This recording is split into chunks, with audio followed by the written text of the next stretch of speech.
the Hellmouth. Hope everybody's 5x5. This is Major Slayage, Ket Arik, Rewatch, Buffy the Vampire Slayer. I'm Eric. To my right, your left, my effervescent, enigmatic, endlessly entertaining co-host. You know her as half of the powerhouse duo that is Kim and Ket Stay Alive. Maybe she's also my wife. Give it up for Ketryn Porter.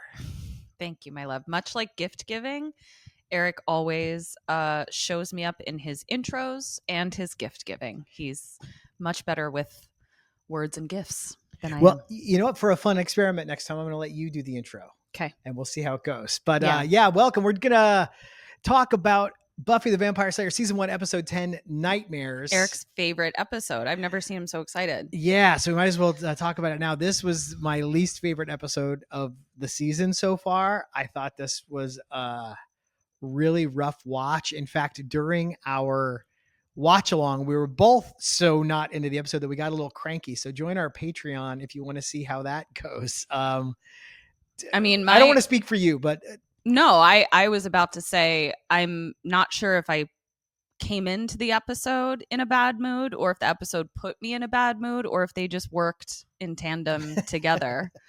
Right episode, right time. Yeah. Who can say? This did not deliver for me. But isn't this also like kind of par for the course that like, oh, we're in an earthquake. No, we're not. Isn't that kind of par for the course? Like that this isn't quite the penultimate, but the penultimate episode. Yeah, what is the word for that? End, yeah. Third from the end. Are like sometimes like there's filler episodes. I don't know. I mean, so I guess it's sort of your last chance to do a self-contained episode because you know the last two are going to have to be built serialized. Up to yeah. Boy, oh boy. Yeah, we're going to get into it. But yeah, I mentioned we have a Patreon. We watch all the episodes and react to them in real time. Again, I haven't seen most of these early seasons in several years. Remember nothing about them. Didn't remember this at all. May as well have never seen it. I don't think I like... I'm annoyed every time a kid comes on screen in this show. Doesn't bode like, well. I don't like that little creepy crap bag that lives in the lair with the master, and not like, oh, I don't like his character, he's in with the master. I'm like, I don't want you here. Like, I don't want you in the equation. Like, I just don't care. And we're going to get into it when we do the discussion, but they haven't given us a reason to care about that character yet. He just sits there in his little red hoodie looking weird. Like, yeah, we'll get into that. But and then not Joseph Gordon-Levitt. I was convinced this kid was Joseph Gordon-Levitt in this episode. It is not. He was fine. Like the actor was fine, but I'm just like, I don't need kids. I don't. We don't got to do kid stuff. Fuck them kids. Yeah, just go do something else. So before we get into things, we got a couple things to take care of. First of all, if you're enjoying this, thanks for coming along on this journey with us. I need you to stake that subscribe button. Ha, good one. We're going to start saying that now. Leave us a comment, like the episode, click that little thumbs up as well, because it just helps YouTube go, hey, people are digging this. Even if you don't like the episode, like the episode. If you like us, if you like us shitting on a bad episode, we'll take it. And leave a comment. Any kind of interaction really just helps YouTube go, hey, people are responding to this, and they'll ship it out to more people give them a chance to see it. Shit it out to more people. Patreon, we do the watch alongs. We've got the audio version of our podcast. You can listen to it. We've got bonus episodes. $5 a month gets you everything we offer. So yeah, that's that. We normally do marital grievances, but I don't feel like either one of us is in a good enough mood to say anything constructive in this regard. I feel like a walking marital grievance. After this episode made us question our marriage. But we do have a fun thing I want to do. We're going to borrow from the KK Sam Patreon. Oh, yeah. So we had an eagle-eyed viewer named Skip Porter. You may have heard of him. He's Ketryn's dad. He watches the show. And the reason that I ever watched Buffy was because my dad. He's your Buffy origin story. He is my Buffy origin story. He pointed out that we said something in our first episode, and I'll drop the footage here. Initially, we made fun of like, oh, this is the first and last time we see Xander on a skateboard. And then even when we did our yearbook superlatives at the end of the episode, I was like, I nominate Xander for most likely to never ride a skateboard again. To be fair, it was most likely to never. Right. I didn't say definitively. Again. Yeah. And I've got an asterisk to this as well, but I did think it was worth pointing out as it was pointed out to us. So this is from episode 7. So we're recording these a little bit in advance. We're banking some because we're going to travel, but Skip pointed out that Xander is sitting with his skateboard in episode 7. Here's a screenshot of that. Touché. However, Dad. I will say, and I got to check the language. I believe what I said was he would never ride a skateboard again. I nominate Xander for most likely to never ride a skateboard again in the rest of the show. Yep. Sitting and holding a skateboard that you're terrible at riding and too scared to ride. Right. I think I might technically still be in anything. If you're using it as a prop, you don't get to hang out with us at the skate park. You can't sit with us. Another very special visit from Ethel. There's Ethel. Say hello to the people. You might be able to see Ketryn, but she's a little wiggly. Yeah, during the watch along. Enjoy the show, honey. I'll put her back down. During the watch along, Ketryn jumped up on our set and was threatening to destroy the whole thing. So we might get another cat appearance as well. So that brings us to so thanks, Skip, for pointing that out. And if we get anything wrong, like again, almost everything I say is wrong. So there's probably lots of opportunity for this. Let us know. We'll definitely bring it up in a later episode. Probably not the very next one, because like I said, we are recording a little bit in advance. But yeah, please let us know. That was really fun to have that conversation.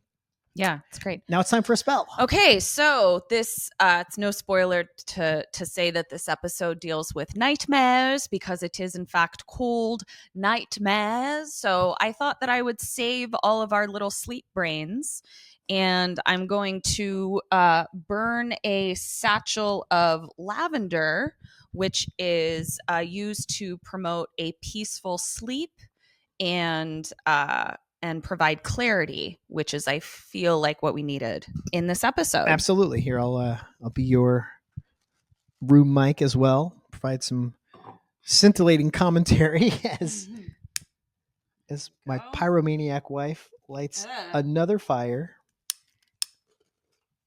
Don't put your hand into the fire, honey. This is bad. It's great.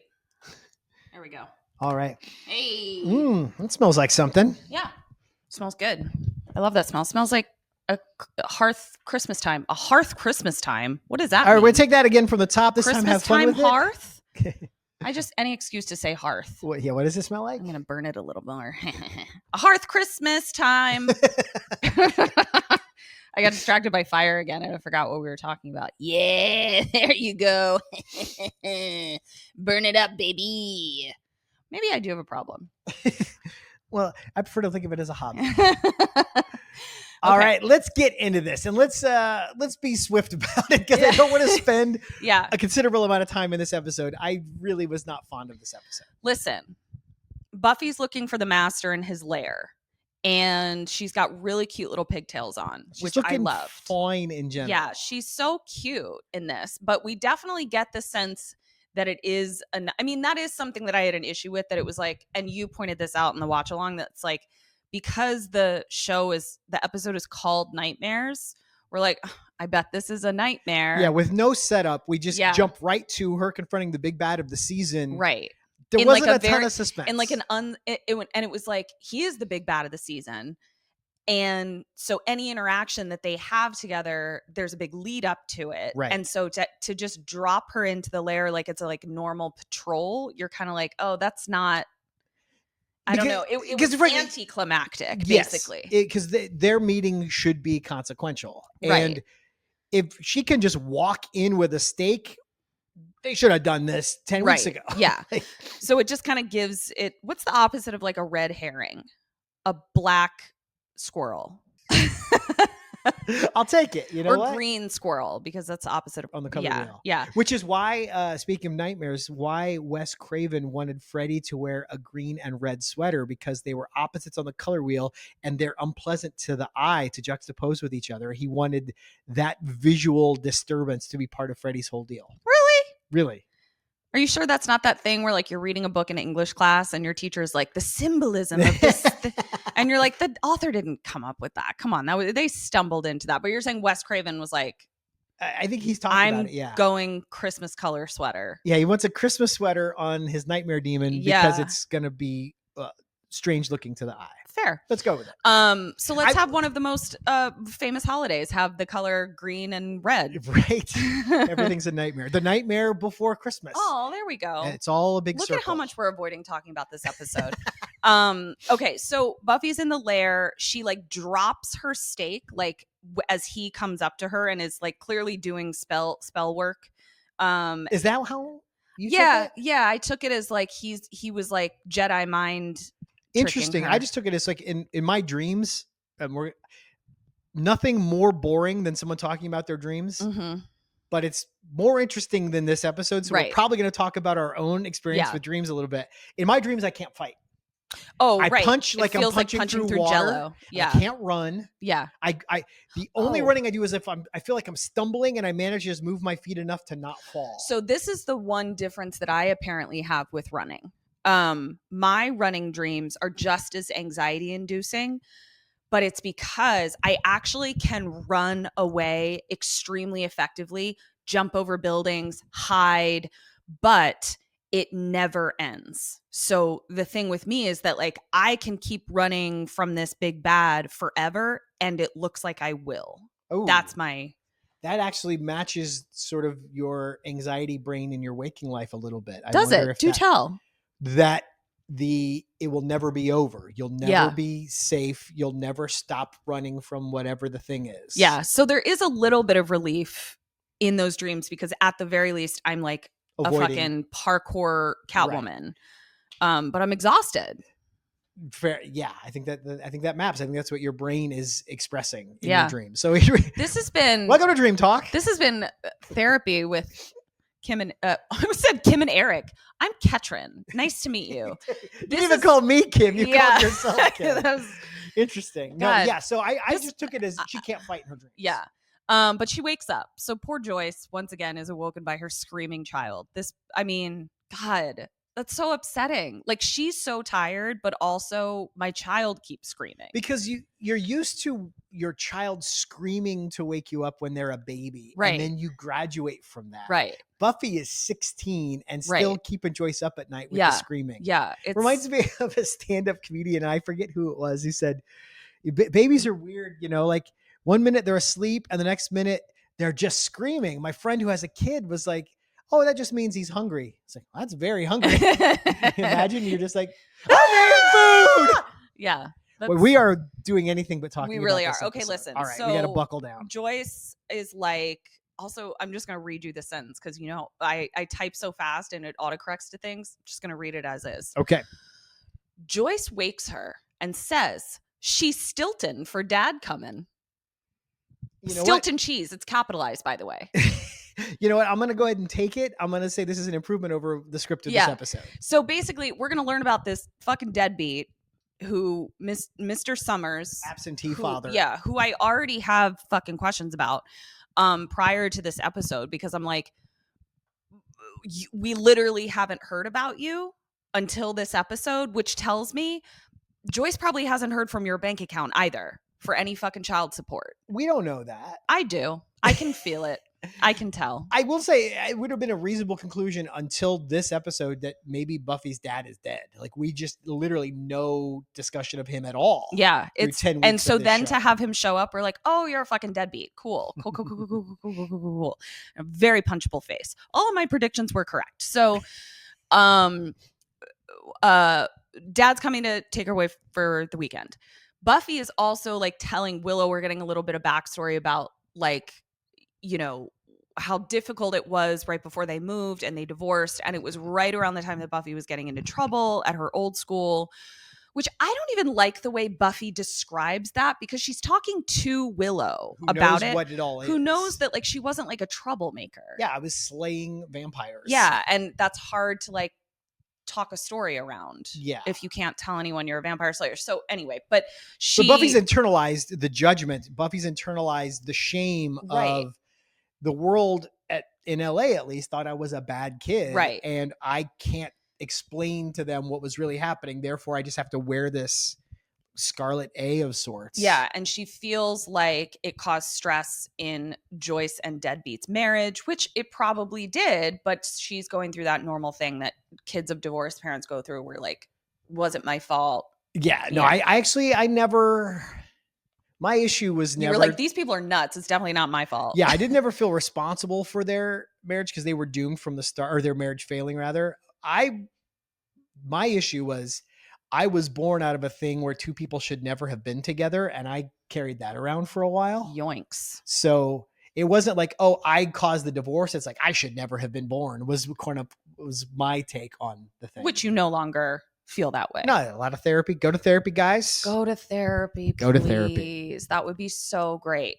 This episode brought to you by therapy. Right.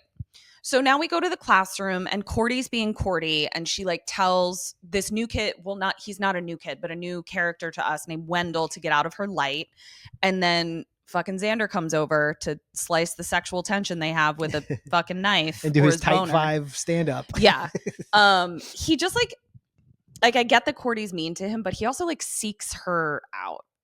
I made this comment in the watch along. I was like, sign me up for this kind of bullying. Like, sorry if I seem distracted. I just feel like our cat is like trying to break into something. We're trying to open the garage door. To open the garage door. We'll see. Yeah. We'll see what happens. Let it go. If you hear a loud crash and I have to jet real quick, you'll know why.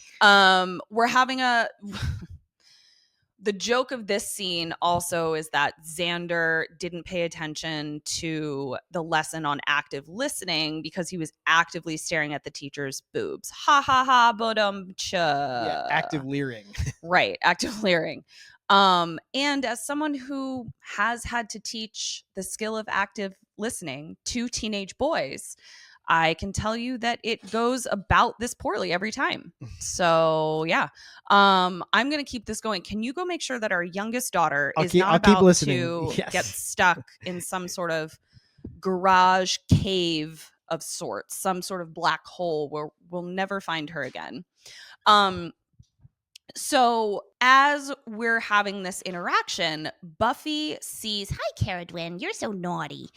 We see Buffy see a second creepy crap bag kid who, again, looks like Joseph Gordon-Levitt, but Joseph Gordon-Levitt was currently on Third Rock from the Sun. So it's not him. I was convinced it was. I know. And I had to get on Reddit, and there's like 15 separate threads about, did anyone else think that kid was Joseph Gordon-Levitt? So I'm clearly not the only one. But now I want to know if they're related. Because they do like, if you told me they were brothers, I'd buy it. Yeah, we never did. I got far enough. It's not him. Yeah. And I never bothered to learn who it was. So. Right. So Buffy sees this creepy crap bag. It's apparent nobody else is really seeing the kid. And Wendell, our friend Wendell, opens up his textbook, spiders galore. And these are tarantulas. Like they are tarantuling all over the place. They're really upsetting. They're hairy and they're climbing all over him. I don't know that I could. As an actor, could you be in a scene like that with real tarantulas? If there was a handler that could explain to you that they're not dangerous and you're not going to bite you and die or anything? I mean, much like your rodent thing, it feels visceral. Yeah. Like it just reptile feels, brain. It's not even. Spiders really bum me out, but I'm also very ashamed of how much bugs bum me out because they are, beings and they provide a service, and except for mosquitoes, those motherfuckers can fuck off. But everybody else, they're just trying to live their life. Mm-hmm. Not mosquitoes though. They're trying to take mine. Ketryn I will maybe get 6 mosquito bites all summer. That's what my Sunnydale nightmare would be. It's just mosquitoes. Well, but you live it because she gets 20 to 30 an hour. Yeah. When we hang out, we have to burn things. We have to get spray. Stuff. I've tried We've to got use like the natural spray, but I'm like, no, I need the fucking deep killer. Our neighbors though introduced us to a new thing that seemed effective. Now, granted, it's only May, so who's to say how heavy the mosquitoes are yet? But they just put out a plate of Armenian coffee and light it with a lighter, and it just burns and smokes.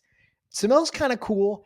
And the other night we sat outside and the bugs were fingers crossed, knock on wood. Back to this episode. Jeez, God damn. I cannot force myself to talk about this episode. All right. Let me barrel. It's gonna take 6 hours. All right, let me barrel through a couple things. All right. Okay.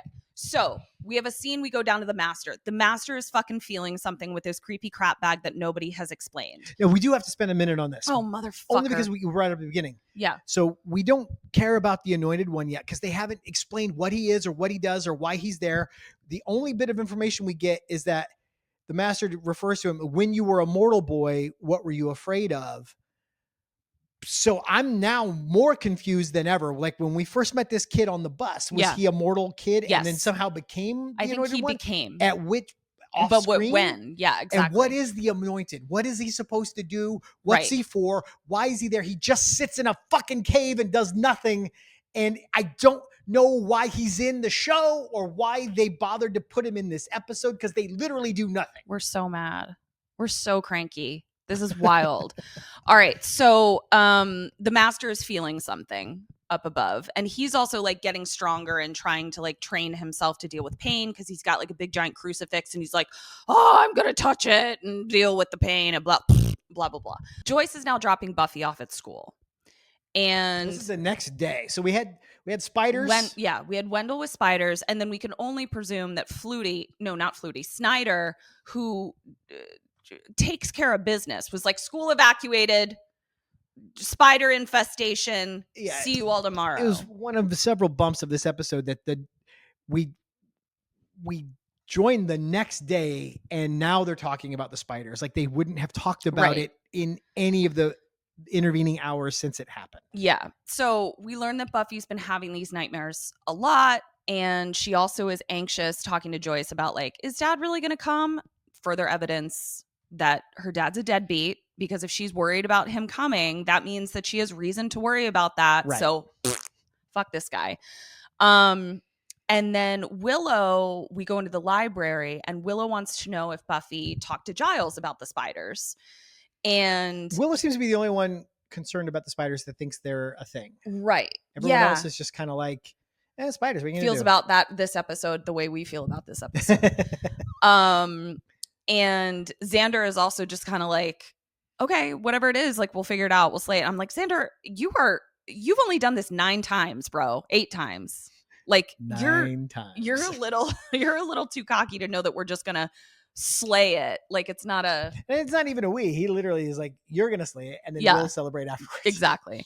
But then Giles does come out from the stacks, like kind of disheveled, and it appears that he like was lost in the stacks, but we know it's a nightmare because those stacks, there's not that many stacks. Yeah. And didn't find anything about Wendell. Flustered though. Super flustered, which is also why I think when they're like, did you find anything about Wendell? He's like, oh, no, in British. I was lost. I half expected Jenny Calendar to pop out there with him with her makeup smeared, tucking in her shirt. Like that's how kind of you're thinking disheveled of the fanfic of this episode. Yeah, that's what. Let's watch that. Do you want to go? See you later. Yeah, we're gonna watch the fanfic episode of this. The Scoobies are now talking to Wendell. They're like, let's talk to Wendell. Let's figure out what this whole deal is. Buffy's got a lollipop, so she's not only is she Columbo, she's also Kojak.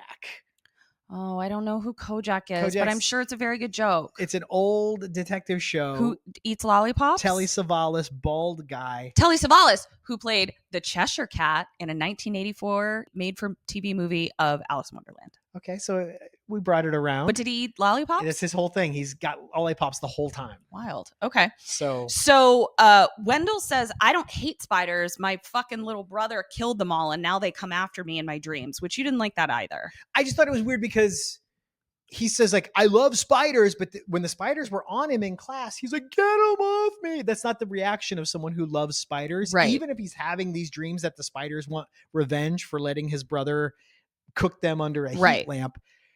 Way simpler, way cleaner. Just make this a kid who's afraid of spiders. Kid who got, a spider got out in his preschool and climbed on him. And I think they were trying to do like a misdirect because they realized that like there was no twist to be had in this up to this point.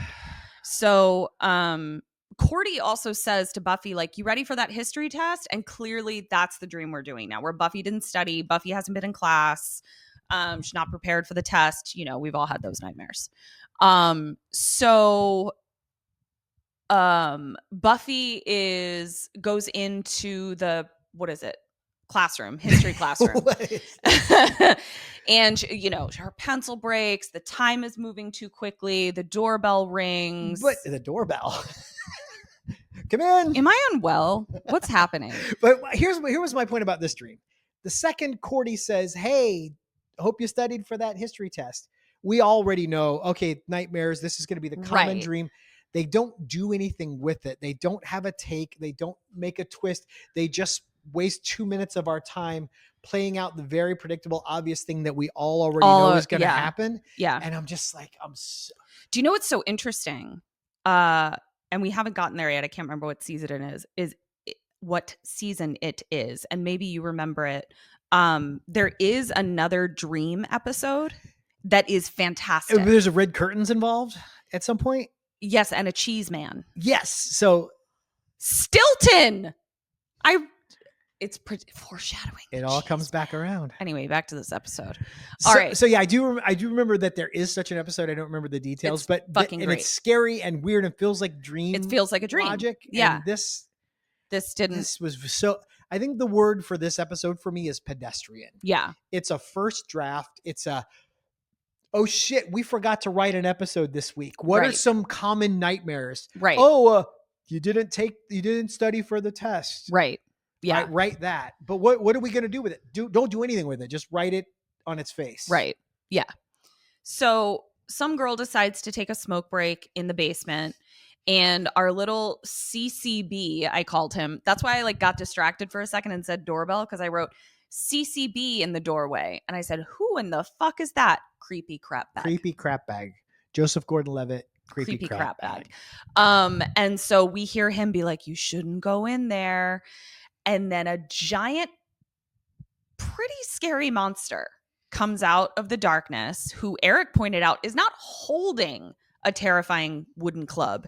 His arm is a wooden club. That really freaked. I found this monster scary. The way he moved, I thought this kind of lumbers around. This part delivered for me. And then when we get there, the way that they use Buffy's experience to defeat him, I thought worked really well, but it was the rest of the episode that just didn't earn it. And I didn't clock right away that it was his arm. You get such a tiny little glimpse of him here. It wasn't till later, but yeah, it's this big club, like Captain Caveman club. And we hear him say Lucky 19 in Monster. Now, can I lodge a complaint now? Sure. About this guy. Okay. So far we've got Spider Dream. Mm-hmm. We've got Giles getting lost in the stacks dream. It's specific to him. Sure. We've got Buffy didn't study for the test dream. Mm-hmm. Now we've got a smoking girl attacked by a big lummox with a club arm. Mm-hmm. Does not seem connected. And then we pan up to a poster that says smoking kills. So I was trying to figure out the whole time, what the fuck does this club man have to do with smoking? Why is this her nightmare? And you said all women are afraid of being clubbed by a man, which I think is valid, but it's not specific. And it's at this point that I started to really feel like I was hoping we were going to get some kind of Freddy Krueger shit, some really get into your heart and what terrifies you and use that against you. And this was random and nonsensical. And I don't want to hear about it. Well, dreams don't always have to make sense. No, but television has to make sense. Right. And this, and the more we learn about who this guy is, the less it makes sense that he attacked some random smoking girl. I get that. I've already lost it with this episode at this point. So Giles and Buffy go to question the girl that was beaten. The librarian and this other student come to do some investigative detective work, which is wild. Sunnydale is a lawless town. I would love for them to show up once and just have to kind of wait in the queue behind the police that are actually doing their job. That would be hilarious. So the girl says something attacked her. And as they're about to leave, she tells them that she remembers the monster saying Lucky 19. A clue! Also, Giles wearing a very stylish but unnecessary scarf. Yeah. He's like, well, we're going out. I need to put on my scarf. But he pulls it off. He looks great in it. Every time. We've seen him for 10 weeks. He's never worn a scarf before. Yeah. I don't know why. Maybe it's a little bit chilly. All right. So they leave that girl and they ask okay. doesn't make any sense either. The Hippocratic Oath of Sunnydale also does not appear to be in effect because this fucking doctor just gives the medical records of this stranger to this stranger's librarian. Like he even goes, are you family? And they're like, no, friends. He's like, great, good enough for me. Let me give you the information. It's fucking wild. But we also learned that there was like another victim that has similar injuries, and it is a little boy in a coma. Well, what he says is she's got broken bones and some internal bleeding. She got off easy. Right. There's another one. Right. Who did worse. Yeah. If the first one is in a coma and cannot tell you what happened, what in the world makes this guy think it has anything to do with this girl? Oh, that's a good point. Why would he think, oh, yeah, he's like, someone's got to stop this guy? I guess just a beating. Yeah, but no, you couldn't have 2 beatings in the same town within the same week? Like, doesn't make any fucking sense. Yeah. He's jumping to a lot of conclusions, and Buffy and Giles don't question a second of it. All right. So we're going to take a break from this, and we're going to watch Grease for a few seconds. We're going to see some real 1950s greasers. Who are like, they're multiplying. It is a like what was this? It was some like 1950s greasers who were like, and another thing, if I ever catch him out, and he better put up his dukes and we're gonna fight. And the joke is that tough guy's nightmare is that his mom comes in and is like, oh sweetie, you forgot your lunch and I'm gonna plant kisses on you and you're not a big strong man, you're my baby boy. But it was so nonsensical. Like, why couldn't it just been a jock? Why did they have to be in full greaser. Motorcycle gang get up? Because at first I thought, oh, these guys are someone's nightmare. Right. Someone's afraid of bikers. Right. But it's like, no, they're just. But is someone afraid of like bikers? Yeah, these 1950s West Side Story street toughs. West Side Story. It's like they're in the production of West Side Story. So, Willow and Xander are talking about like all of the different nightmares that are coming to pass. This, greaser's mom comes in. Willow and Xander sort of have like an Aaron Sorkin walk and talk into the classroom. And then as they walk in, we see that the class starts laughing. Willow doesn't know what they're laughing at. Neither does Xander until we turn around and we see that Xandu is Nako. And let me tell you, nothing to laugh about on this guy. Nope. He looks great. Fucking fantastic. He looks great. He's ripped, but not too ripped. Right. He's like beefy, not scrawny, but he's not like an unapproachable bod. We're both feeling it. It's frankly the kind of thing where you go like, oh yeah, this guy's an actor. Because the real life version Xander would have been lanky, would have right. been. That guy's hiding that under a bushel. Right? That guy should be in tank tops round the clock. You should be hiding that under my bushel. Hey-o. The joke said itself. They come to me and I just am the filtration system. So, except I don't filter any of them. So Giles is in the library with a bunch of papers and he seems really distressed. He's even more distressed now. And Buffy is like, what's your deal, dude? And he's like, I can't read, which is scary.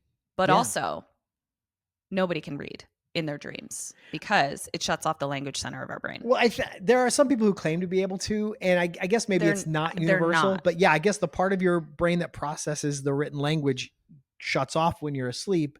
Because I've definitely had that.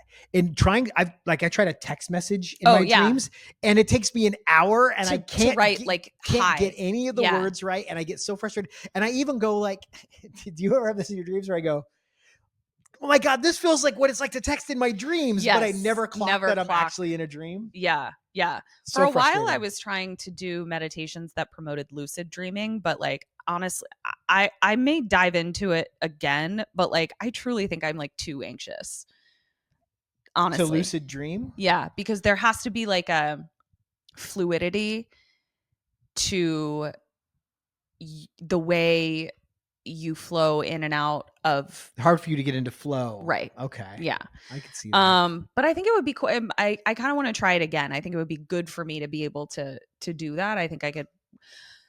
Guys, this is truly like our therapy session. We're having a live therapy session rather than talk about this episode. All right, I have to get through it. We have to because I like talking to you, but I hate. But like we have to do this. We have to power through. All right, we're only like Giles can't 10% read. into the episode. Giles can't read. Finds the article about the little boy who was attacked after his Kitty League game. So distracting that they chose, unless Kitty League is a thing. I know Little League is a thing. Right. I know Pee Wee League is a thing. I've even heard of Pony League. And is it like trade, like those things wouldn't be trademarked? Why couldn't you just say Little League? Yeah. Like, who wrote this script of legal? Someone from the network comes back and goes, you can't say Little League. Right. I guess because maybe a coach. Spoilers. Oh, okay. All right. There's some malfeasance. You know what? Maybe they couldn't say Little League. I bet that's okay. So crack the case. Xander. Giles is starting to think about, the things that he's encountered before about dreams, sort of, I'm just going to paraphrase, spilling out, and it being kind of a combination of astral projection and then spilling out due to trauma. So Giles is kind of like, I'm on the path. I think that's what's happening. But Buffy sees that in the news article, the kid's baseball number is 19. And she's like, whoa, what? Columbuff on the case? Right, but this kid's not lucky. Nothing lucky about getting beaten into a coma. Right. So, I mean, womp womp. They should have ruled him out right away. Yeah. And then Buffy's dad comes in.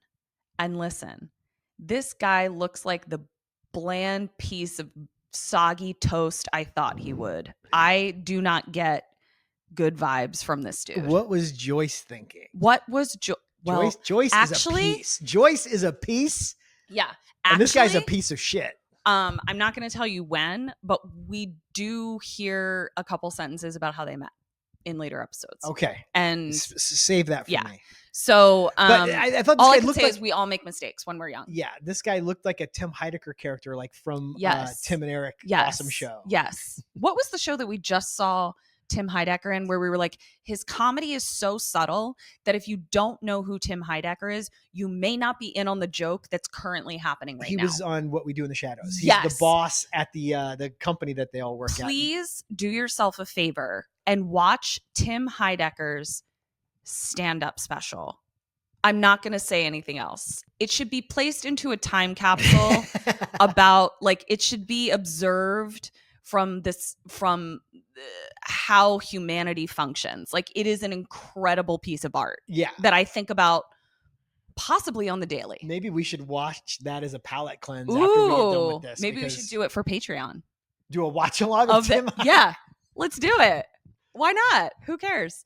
All right. So back to this episode. The tangents. All right. Buffy's dad comes in and he needs to talk to her right away. He takes her outside and Buffy's worst nightmare comes true. He says, I left your mom because of you, because you suck. Yeah. And I don't like you. And it was really fucking harsh. Yeah. And like, SMG. He's like, let's not even do the charade of these weekends. I don't get anything out of hanging out with you. That was ouch. Yeah. That was oucharoonies. And again, you started to say, and I think I cut you off, her performance. Incredible. Yeah. Yeah. Just, I was heartbroken for her. Zillow, I've been doing a lot of name combinations in here. Yeah. Zillow comes in to tell Giles with a G that Xander was naked in class. And they're starting to put all the nightmares together. And that Billy is in the hospital and he's the reason, and he brought the nightmare world with him. And Xander does have a really funny moment where he's like, Willow, it's Billy. Don't you know Billy? Who's Billy? And once again, say what you want about Nicholas Brendan. He's got great timing. Yeah. He's got a great delivery. So we then see some other nightmares happening. Isn't this where Giles, though, kind of tells them because Hellmouth? Oh, because Hellmouth. Which I thought was so lame. You were mad about that too. Just like, this whole thing's happening, this kid and the thing, whatever.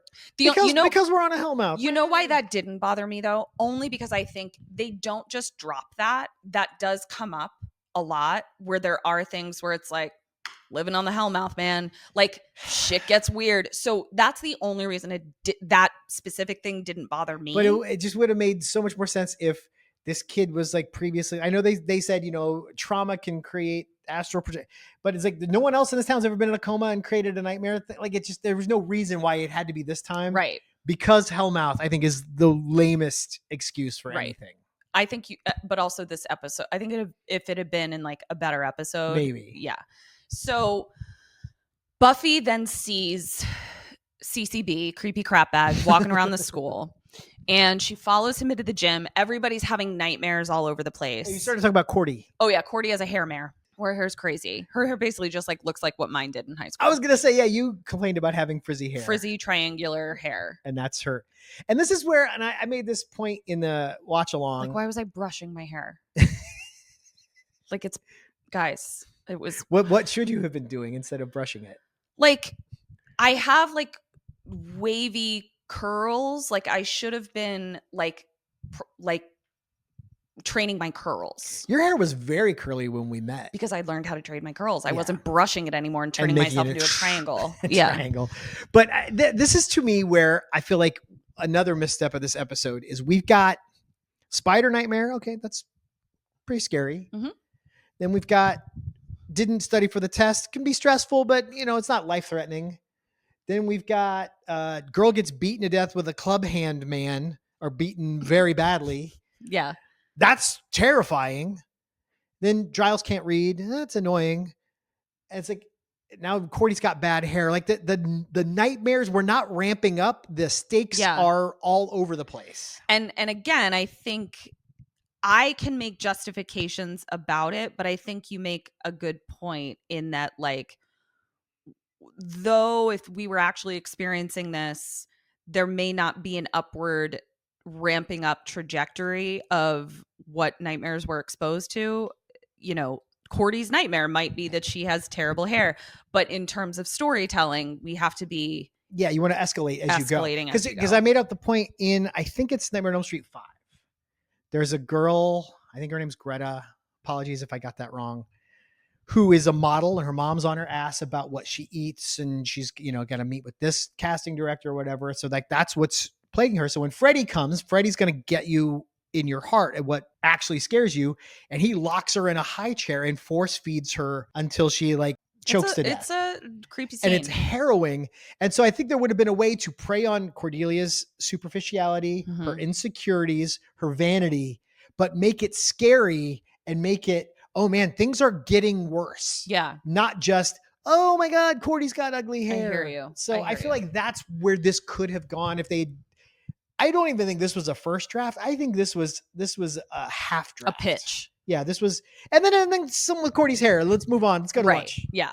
So Buffy is like, I gotta go talk to CCB. So she talks to him in the gym, and the thing is like he doesn't really remember what happened or what put him into a coma, but he does remember that his coach calls him Lucky 19, and that the ugly man wants to kill him. And Buffy's like, okay, like what though? And then he's like, he's here comes fucking Club Hand, who I said looked like Sloth from the Goonies, but you thought that was too rude mean. To Sloth.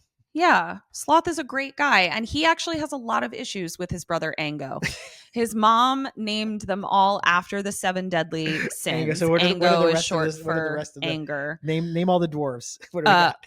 Luster, Gluttonius. What it is like naming the 7 dwarves: Ango, Sloth, Pridelia, and Viola. Wrath. And or is Wrath and Anger the same one? I guess Wrath is Ango. Okay, Ango. Why wasn't it Angus? Talk to his mom. I don't know. Talk to his mom. Oh man! All right, so we want nothing more than to be done with this episode, and it's going to be a 3-hour episode. Yeah. So, but we also learned Clubman is kind of too strong for Buffy, and she's like, "Uh-oh, I gotta run." So she runs. They block him in the gym. And Billy says that the only way to get away from him is to hide when he comes. This felt familiar to me, like where it's just like she successfully blocks the door and we have to go hide. I'm going to easily be able to go hide in my dreams. I'm going to easily be able to go hide, but then eventually he's going to get out and I'm going to have to just keep doing this. I'm just going to have to keep coming up with ways to hide from him, get away from him. And it was triggering. Exhausting. Yeah. We then see Cordy is being dragged into chess club, which again is a ramp down, not a ramp up. Willow is then called into the basement and I was like, girl, you in danger. What? Don't go in the basement. It's Nightmare Town right now. Why would you go into the basement in Nightmare Town? Like, that's crazy. I guess if you to play if I had to justify it, is you don't always know why you're doing things in your dreams. Fair. So maybe it's that, I guess. And she's trying to find Buffy. And I think she says Buffy, like maybe she thinks Buffy might be in the basement. But instead she gets like grabbed into the darkness and screams. Xander is then sort of like pulled into the school, but like the school is like under construction. And then there's also like swastikas all over the wall, which he did mention something about swastikas much earlier. But he said he wouldn't be bothered by spiders. And now if he had Nazis crawling on him, now he'd be afraid. And again, I think I've said this before because I think Willow referenced the witch, somebody's mom being a Nazi. I just loved how did you describe it? When it was like Nazis were fanciful. There was such a thing of the past. They weren't a real threat. So you could like reference them. And be like, remember Nazis? They were bad. And now they just like walk around. Yeah, now we run into Nazis. Now we just have everywhere. Nazis. Yeah, sucks. Billy and Buffy. Oh, Billy is CCB. Sorry, his name is Billy. Which is also such an uncreative name for a little boy. Billy, Tommy, Timmy. Like it's just like that. That is a first pass. Ango. And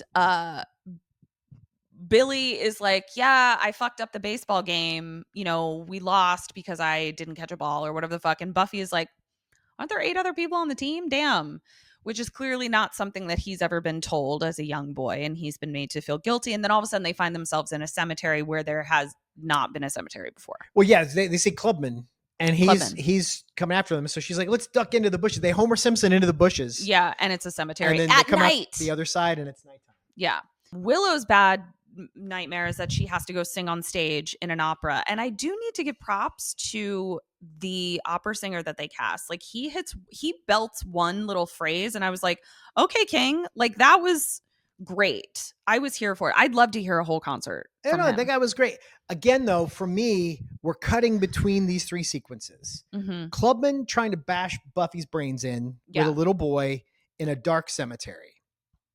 Xander, at this point, collecting chocolate bars in a creepy school hallway with swastikas on it. Yeah. We're about to see what his the ramp up of his nightmare is. Yeah. So between those 2, it's a creepy clown. We get to a creepy clown. Yeah. So the fact that we got, which was in fact creepy. Very creepy, but we got Clubman in a cemetery. Mm-hmm. So strong, Buffy can't fight him. Mm-hmm.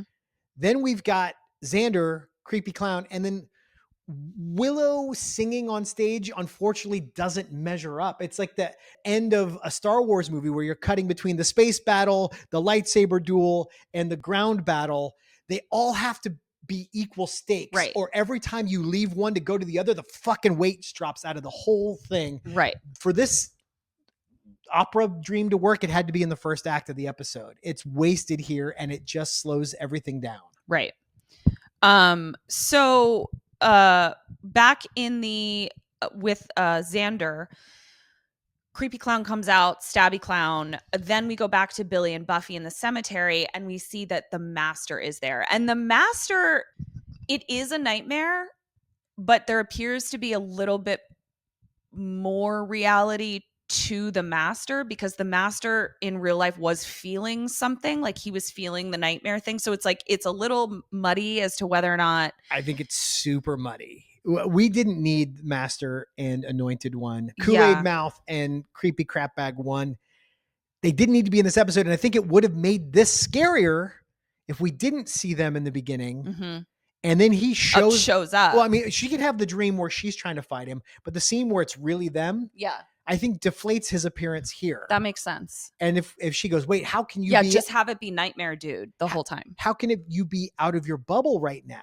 And I agree. So, but her dream ramps up in that it's actually not the master killing her. It is him dropping her into a grave where she's buried alive, which is legit terrifying. And it reminded me of that Ryan Reynolds movie where he's buried alive. Have you seen this? I can't. He's in a coffin the entire movie. Yeah.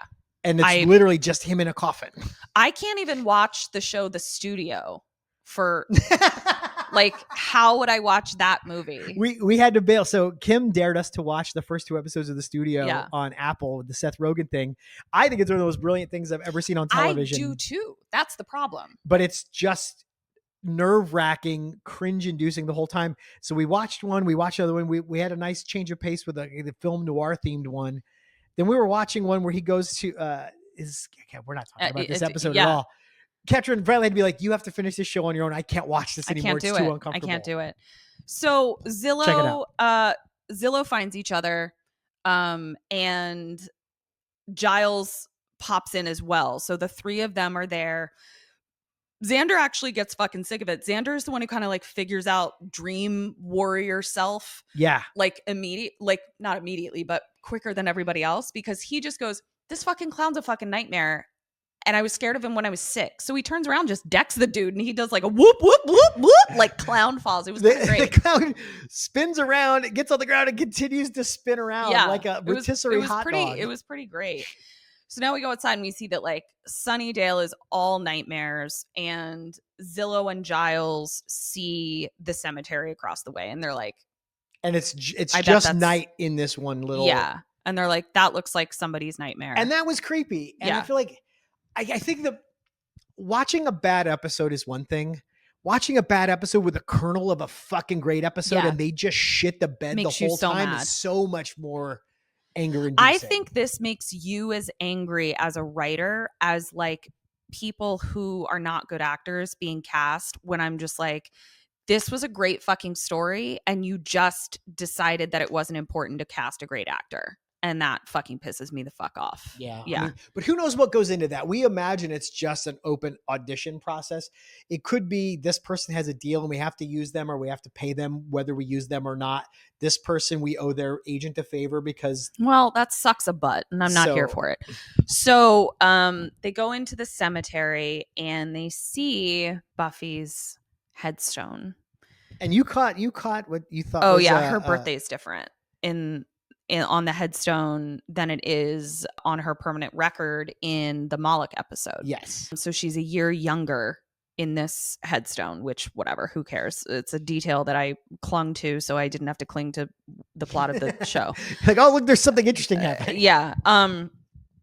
And Giles is obviously really upset. Like, his nightmare would clearly be like failing his Slayer, which I actually thought was really sweet. And a real thing. Like, at this point, we're getting into their real shit. Yeah. And he puts like his hand down onto, the fresh grave. And all of a sudden he's grabbed. Ah!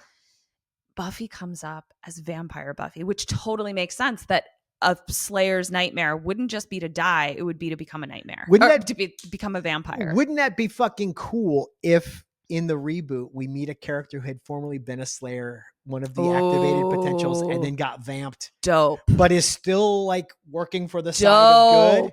We have a whole series of videos on our TikTok of what we would do with the Buffy reboot. Yeah. And give us a call. We won't turn in a script like this, I can promise you. So they're like, okay, well, Buffy's a vampire, but we still have this whole situation to deal with. You're still the Slayer. Now you're Buffy the Vampire as opposed to Buffy the Vampire Slayer. Yes. And she's like, we better hurry up because I'm getting hungry. And then Giles has a lot of specific for only vaguely knowing what the hell's going on. He's like, we only have a few hours before these nightmare changes become permanent. It's like, how does he possibly know that? He's like, just probably. He's just he barely has a concept of what he thinks he is can't happening. read. Yeah. Imagine that, you see what again, missed opportunity. Imagine Giles is living in the nightmare where he can't read. and he needs to go into the books to get some shit. And he can't. But they don't do anything with it. They don't do anything with it. See? And now he's got to get Xander to sit down and go through the books with him. And he's trying to tell him how to look through the books with an expert's eye when Xander is out of his depth. This could have been a fucking cool episode. Yeah.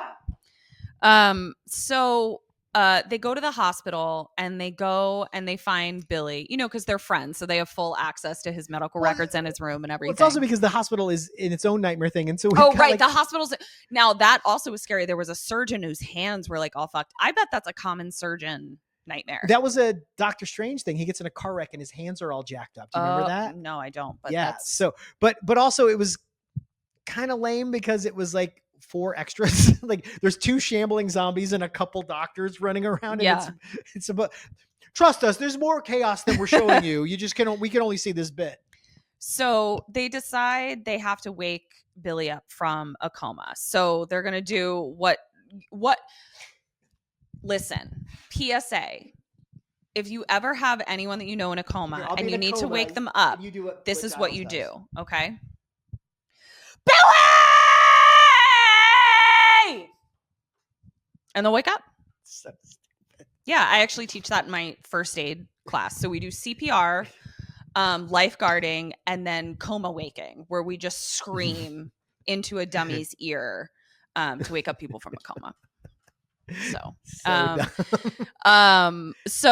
but fortunately, astral projected Billy. Ghost Billy comes and he's like, I don't know what he says, but it doesn't matter. It doesn't matter. Whatever you make up that he said is better than he's what was coming. in the show. I think he's like, hey, big fucking clubman is coming. But Buffy has a realization. And again, there were like kernels of things where she goes, oh, I wasn't strong enough before. I'm strong enough now. I've got vamp strength. So she's like, hold my jacket. And she goes out there and she fucking bop, bop, bop, bop, bop this motherfucker. Yeah. But I would have loved to see more of. I said this.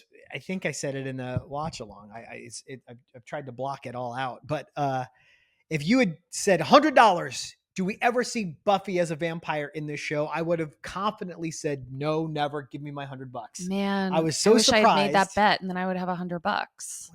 We have this. It's all the same. It's take it out of the same piggy bank and put it right back. But the satisfaction of being like. Winning. Yeah. But so I thought it was such a cool idea. And while they do use it here briefly, like it's such a missed opportunity. I feel like we could have done some really cool stuff with I'm Buffy worried about the your Vampire. blood pressure. No, I'm okay. So she bops the clubman, but then she doesn't finish it. She's like, Billy, you got to finish it because here comes Billy over there. He's like, oh, I just had the craziest dream. You were there and you were there. And he really does do that. He does do the Wizard of Oz thing. We missed it. But Dream Billy has to finish it off. Oh, it's Dream Billy. That's right. You're right. It's Dream Billy has to finish it off. So Buffy bops the clubman. And then and then Dream Billy, she's like, you have to do it. And what does he do? He takes his face off? I'm unclear. Yeah, he does a Nicolas Cage face off. Takes his face off and takes it off. Yeah. I don't know what the I guess I mean, I don't cover that in my class, but I think face removal is a way that you can stop giant clubman. Mm-hmm. Oh, yeah. I have no idea what they were even trying to convey. He did. Is there a metaphor involved? I don't know. It's so dumb. So then Billy wakes up. Hooray. He does the Wizard of Oz quote. And then Kitty League coach comes in and he's all, oh, my poor little lucky 19. But then his demeanor changes when Buffy says, he's awake, motherfucker. Billy rips his oxygen hose out of his nose. And he's like, here I am, bitch. And wouldn't it be great if those were the actual lines? Would have been much more interesting. And then all of a sudden the coach is like, what? And clearly upset that he's awake. And so then Xander and the librarian make a citizen's arrest. Yes, as one would do. As one would do. And what I realized once we figured out that, the clubman is a manifestation of the Kitty League coach. And his club arm represents a baseball bat, which means off screen This coach beat a fucking 8-year-old with a baseball bat. It's dark, and here's my thing. Unnecessarily dark. Yeah, because here's my thing. If the episode was better, it would have earned that dark underlayer. But because this was not a good episode, you're just kind of like, okay, man, like, all right, let's beat some kids. Like, what? It was just not earned. And for what it's worth, their reaction of, you're coming downtown with us, bucko. Yeah. Is way goofy. They should have thrown his ass out of a window. Yeah. Like Buffy should have at least roughed him up before they decide to 1,000%. take him in. There's like, you're not getting away with that easy. It's just like, I would have gotten away with it too if it wasn't for you kids. That's so. All right. Next day, it's nightmares are over, and Buffy's milquetoast dad shows up, and she's very happy about it. And Who thinks he's pulling off a George Clooney Caesar cut? Tis not. He is not. Yeah. God, Joyce could do so much fucking better. I feel like we'll talk about it more. I think Joyce's picker is off. I've also got a theory. I don't think that's Buffy's dad. That guy ain't hot enough to be Buffy's dad. That's true. Buffy's dad's got to be a fine man. Yeah, that's true. But I mean, maybe Joyce is just like hot enough for the both of them. Yeah, maybe he's got no transferable genes in the looks department. And she's just like, I got this. Oh my God, we're done. Superlatives. Meeting of the yearbook committee. Oh, no, Get us we out got one of here. more beat. What? Willow's like, Xander. Oh. When Buffy was a vampire, you didn't still want to fuck her, did you? And he's like, I mean, no. He's like, I'd fuck the knot in that tree over there. So he tried to fuck a praying mantis. I think Vamp Buffy is well in fine. the fuckable range for him. All right, now we're done. Meeting of the Yearbook Society Committee. Yearbook Society. All right, who did you have for most likely this episode? Most likely to skip out on child support, Mr. Milquetoast Summers. Hank Summers. Hank. Of course, his name is Hank. I had most likely to have a promising acting career, Joseph Gordon-Levitt. Oh. Best dressed. Best dressed was I didn't have one. I didn't like anything anyone was wearing in this episode. I can honestly say that. I'm gonna contradict you right now. Buffy in her braids, in her black sparkly top, in her dream against the Can I have master. that one too? Yeah. Okay, great. Good double win. Yeah. Who'd you have for worst dressed? Worst dressed. I had that dumb shirt that Xander was wearing at the beginning. I just didn't like it. It made me feel like it had fungus. Algae, you said. Yeah, it felt like algae. I got Hank Summers, but mostly for that hair. Yeah. What do you got for best line? Best line, if there's something bad out there, we'll find, you'll slay, we'll party. I just thought it was a nice little succinct summary of the show. And who said that? Xander. I had, wait, what did I write here? When Giles says something about he's been in a coma for a week. How is that possible? And Buffy goes, what am I, knowledge girl now? Explanations are your terrain. Let me try that again. Yeah. I wrote this in the most illegible. Bleep. Back to one. We're going to take that again. What am I, knowledge girl now? Explanations are your terrain. I love that line. Yeah. It's a very Buffy line. Worst line. This is so dumb. But at one point after the spiders, CCB is standing in the doorway and he just goes, sorry about that. And for whatever reason, all I could hear in my head was, did I do that? And I couldn't not hear it. And I know that's not what he said, nor is it like he wasn't giving Urkel, but like it just in my head, he was. And it just, I loved it, but also hated it. I guess that's my best line. The one that I said in my head. I wrote, when Xander's talking to Wendell about the spiders, and he says, "You saw 20 insects," and Wendell's like, "They're arachnids, not insects." And Xander goes, "Are they from the Middle East?" Which was the worst line because I didn't get it until first. I had to explain. So maybe it's on Iraq. Iraq. I was like, is he calling them Arabic? Like, yeah, that's a stretch. No, he was saying they. Yeah. And then best move. Oh, I love that Buffy was like, hey, the lemons are that I'm a vampire. The lemonade is that I have vampire strength and I can beat this clubman. Yes. I love that. Like, she didn't get discouraged by her vampness. She was like, let me use it. I love that. Well, that's sort of her thing. She takes what she has and uses it. Mine was Xander bopping the clown. Yeah. But mostly because the clown like gets on the ground and keeps spinning. It was the dumbest thing ever. But once again, it was kind of awesome. Yeah, and Nicholas Brendan selling a punch. Selling a punch. All right. Oh my God. Goodbye. No, we still have to do our closing business. Oh yeah. Check out our other show, Kim and Ket Stay Alive Maybe, starring her and Kim Burns, produced by me. Every week they try to survive a horror movie. You can listen to that wherever you listen to podcasts every Wednesday. They're on social media at KK Sam Podcast. You can follow this show at Major Slayage Pod on all the things. We come out every Monday. We're so happy you joined us. If you're still watching at this point, we can't thank you enough. Share this with a friend. Click like, stake that subscribe button, and we'll see you next Monday. Until for then, episode 11, the penultimate of the season. We're almost through season 1. Yep. And until then, dust you later.